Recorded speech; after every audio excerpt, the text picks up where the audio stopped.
Recently, the Southern Baptist Convention, or the SBC, made news over a debate they were having about whether they should add the Nicene Creed to their statement of faith from the year 2000. I move that the messengers of this annual meeting of the Southern Baptist Convention affirm the Nicene Creed. Ultimately, the SBC chose not to adopt the Nicene Creed into their statement of faith. What about this phrase? You know, some people worry about this phrase, one baptism for the remission of sins. And this came up. This was the clip, I think it was from David Allen, who was commenting on this, and there were some concerns about this. But I read an article about this at churchleaders.com, and even Allen says Baptists can wholeheartedly endorse the Nicene Creed when properly interpreted. So let's address this concern from the non-Baptist looking in, saying, you know, basically, oh, how cute. you Baptists, you want to affirm the Nicene Creed. Good for you. There's a lot of condescension toward Baptists as well. Again, some of that's warranted because of the street level perceptions, but basically the concern here is you can't really authentically say baptism for the remission of sins because historically every single person until Zwingli believed in baptismal regeneration, so you don't mean by that what the Nicene Creed meant, right? That's the concern.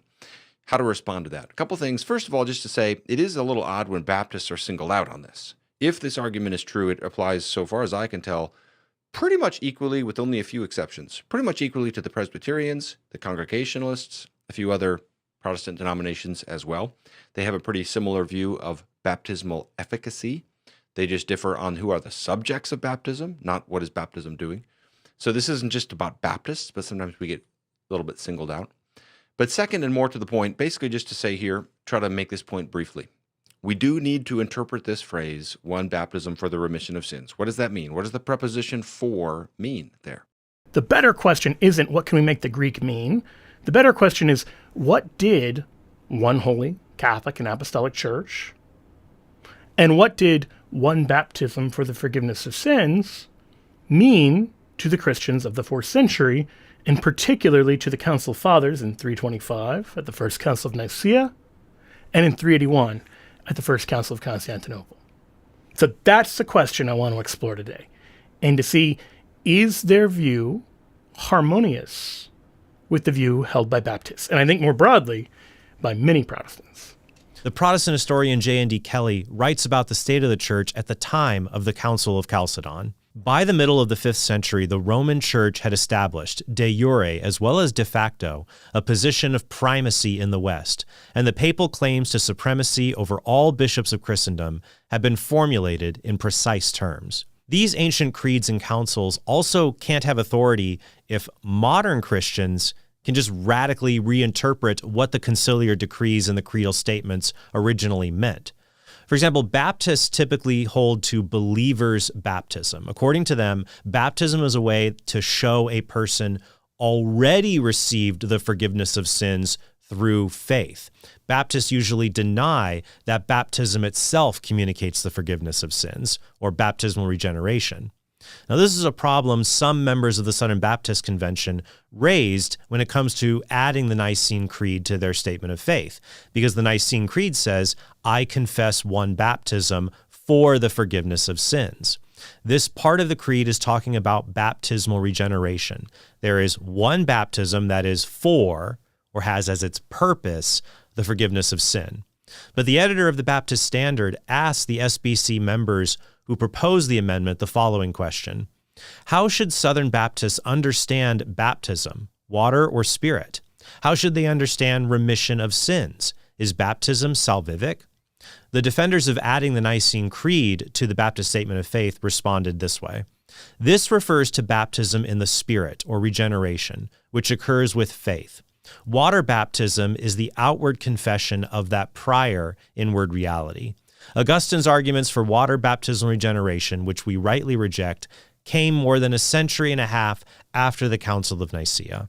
But this is all wrong. Even Protestant theologians, historians, and apologists admit that baptismal regeneration via liquid water was the universal belief in the early church.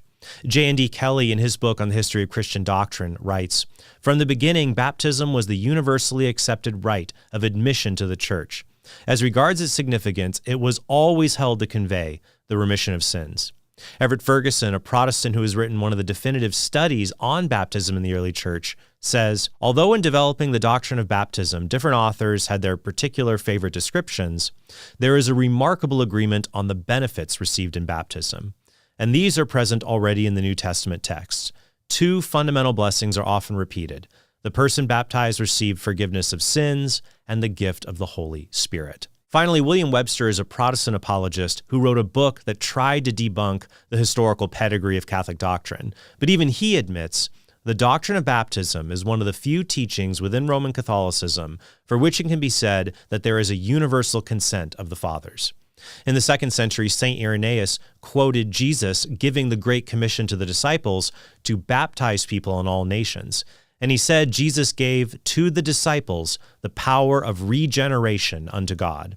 He also referred to being spiritually regenerated as newborn babes, even as the Lord has declared, unless a man be born again through water and the Spirit, he shall not enter into the kingdom of heaven. John 3:5, which is all a reference to water baptism.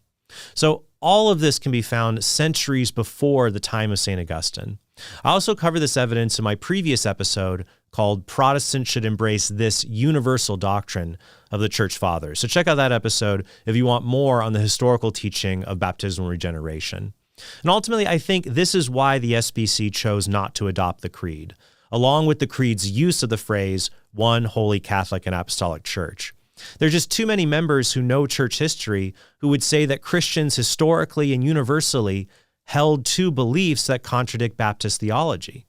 So the only way one can say as a Baptist that their faith rhymes with old-time religion is if you radically reinterpret what the ancient church believed so that you can disregard what they actually believed.